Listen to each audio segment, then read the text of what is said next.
8,000ৰো অধিক শিল্পীয়ে 25,000 টকাকৈ লাভ কৰিব ঝুমুৰ নৃত্যৰ শিল্পীসকলৰ বাবে ভাল খবৰ দিলে মুখ্যমন্ত্ৰী হিমন্ত বিশ্ব শৰ্মাই এটা ভাল খবৰ প্ৰতিগৰাকী শিল্পীয়ে লাভ কৰিব 25,000কৈ টকা অসমৰ বিভিন্ন প্ৰান্তৰ পৰা অহা শিল্পীসকলৰ বাবে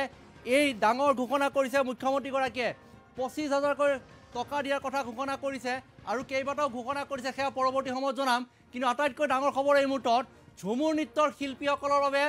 25,000কৈ টকা অৰ্থাৎ এগৰাকী শিল্পীৰ বিপৰীতে 25,000 টকা প্ৰদান কৰিব লগতে মানপত্ৰ প্ৰদান কৰা হ'ব চাৰ্টিফিকেট দিয়া হ'ব যে পাৰ্টিচিপেশ্যন চাৰ্টিফিকেট দিয়া হ'ব 25,000কৈ টকা প্ৰতিগৰাকী শিল্পীক দিয়া হ'ব ঝুমুৰ নৃত্যৰ শিল্পীসকলৰ বাবে ভাল খবৰ এই মুহূৰ্তত সৰুসজাই ষ্টেডিয়ামত মুখ্যমন্ত্ৰীগৰাকী উপস্থিত আছে আৰু সেই সময়তেই শিল্পীসকলৰ বাবে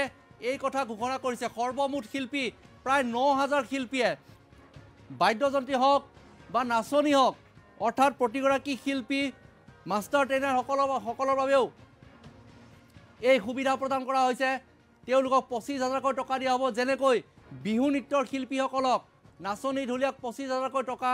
প্ৰদান কৰা হৈছিলে ৰাজহুৱাভাৱে ঘোষণা কৰিছিলে ঠিক তেনেদৰে ঝুমুৰ নৃত্যৰ শিল্পীসকলৰ বাবে এই মুহূৰ্তত আটাইতকৈ ডাঙৰ ঘোষণা কৰিছে আজিৰ দিনটোত মুখ্যমন্ত্ৰী হিমন্ত বিশ্ব শৰ্মাই যে 25,000কৈ টকা প্ৰদান কৰা হ'ব তেওঁলোকক 25,000 টকা প্ৰতিগৰাকী শিল্পীয়ে লাভ কৰিব 25,000 টকা প্ৰতিগৰাকী শিল্পীয়ে লাভ কৰিব আৰু তেওঁলোকে মানপত্ৰও লাভ কৰিব মাষ্টাৰ ট্ৰেইনাৰসকলে টকা লাভ কৰিব নাচনীসকলে টকা লাভ কৰিব আৰু 25,000 টকাৰ কথা ঘোষণা কৰিছে মুখ্যমন্ত্ৰীগৰাকীয়ে এই মুহূৰ্ততো মুখ্যমন্ত্ৰীগৰাকীয়ে ঝুমুৰ নৃত্যৰ যি অনুশীলন কেন্দ্ৰীয় অনুশীলন প্ৰত্যক্ষ কৰি আছে সৰুসজাইত আছে তেওঁ আৰু সৰুসজাইত থকাৰ পাছত সেই কথা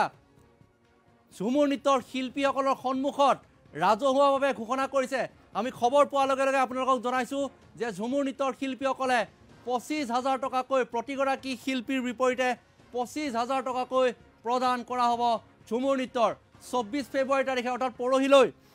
প্ৰধানমন্ত্ৰী নৰেন্দ্ৰ মোদীয়ে উপভোগ কৰিব ঝুমুৰ নৃত্য কাইলৈ চূড়ান্ত আখৰা অনুষ্ঠিত হ'ব সম্পূৰ্ণ ড্ৰেছত আৰু প্ৰতিগৰাকী দৰ্শকক তাত উপস্থিত থকাৰ বাবে আহ্বান জনাইছে বিনামূলীয়া এণ্ট্ৰি আৰু যিসকলে সেই দৃশ্য উপভোগ কৰিম বুলি ভাবিছে চাম বুলি ভাবিছে তেওঁলোকক নিমন্ত্ৰণ জনোৱা হৈছে কাইলৈ সৰুসজাই ষ্টেডিয়ামত গতিকে ডাঙৰ খবৰ এই মুহূৰ্তত ঝুমুৰ নৃত্যৰ শিল্পীসকলৰ বাবে প্ৰতিগৰাকী শিল্পীৰ বাবে 25,000 টকাকৈ প্ৰদান কৰিব হিমন্ত বিশ্ব শৰ্মা চৰকাৰে এটা ডাঙৰ খবৰ এই মুহূৰ্তত জনাবলৈ চেষ্টা কৰিছোঁ